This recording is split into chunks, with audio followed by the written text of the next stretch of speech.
ఈరోజు మన ఆత్మీయత జీవితాన్ని మనం ఎలా కట్టుకోగలుగుతా ఉన్నాము? బండ మీద కట్టుకుంటూ ఉన్నామా? చాలా మంది ప్రియులారా, ప్రభువు నమ్ముకోవటానికి ఏదో అవసరతలు తీర్చబడతాయి, ఏదో అక్కర్తలు తీర్చబడతావి, ఏదో సమస్యలు తీర్చబడతావి, ఏవో అద్భుతాలు జరుగుతావి, ఆశ్చర్యమైన కార్యాలు జరుగుతావి. పర్వాలేదు, దేవుడు ఇవన్నీ చేయటానికి సామర్థ్యత కలిగినటువంటి దేవుడే. కానీ ఆ ఆశతో వచ్చిన నీవు ఏదో జరిగిన తర్వాత మరల నీ ఆత్మీయత జీవితాన్ని స్థిరముగా బలముగా కట్టుకోవటం లేదు. నీ ఆత్మీయత జీవితం ఎక్కడ ఆగిపోతుందంటే అద్భుతం జరిగిన తర్వాత ఆగిపోతూ ఉన్నది. ఎలా అలా అని మనం ఆలోచన చేస్తే కొంతమంది ఉద్యోగాల కొరకు ప్రభువుని నమ్ముకొని ప్రభు పాదాల కాడికి వస్తారు.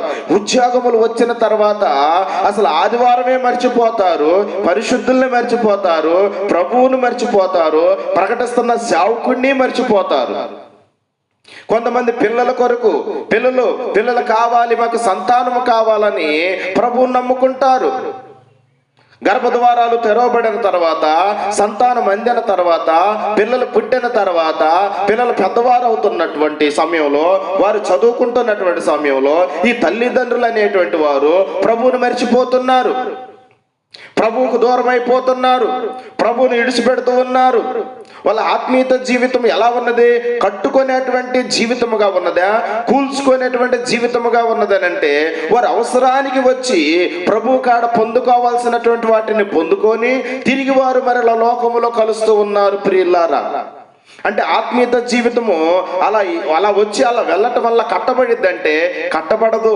ఈ నా మాటలు విని ఎవరైతే దేవుని మాటలు వింటారో, ఎవరైతే దేవుని యొక్క మాటలకు విధేయత చూపిస్తారో వారి ఆత్మీయత జీవితం కట్టబడుతుంది, పునాది గట్టిగా ఉంటది.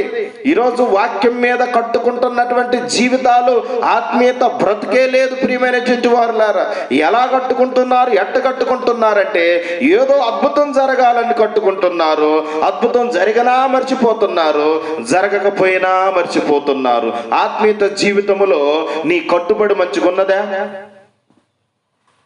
కొంతమంది ఇసుకలో కట్టుకుంటున్నారు. ప్రియులారా, వాన వచ్చింది, గాలి వచ్చింది, వరద వచ్చింది, ఇసుకలో కట్టుకున్నటువంటి ఆ ఇల్లు కూలిపోద్ది, పడిపోద్ది. కొంతమంది అలాగనే కట్టుకుంటున్నారు ఆత్మీయత జీవితాన్ని. ఎలాగా? ఏదో కావాలని కట్టుకుంటున్నారు, ఏదో జరగరాంది జరుగుతా ఉన్నది. వారి ఆత్మీయత జీవితం కుంటుబడిపోతా ఉన్నది, నలిగిపోతా ఉన్నది, పడిపోతా ఉన్నది. కానీ ప్రభు మనకు చెప్పింది ఏమిటి?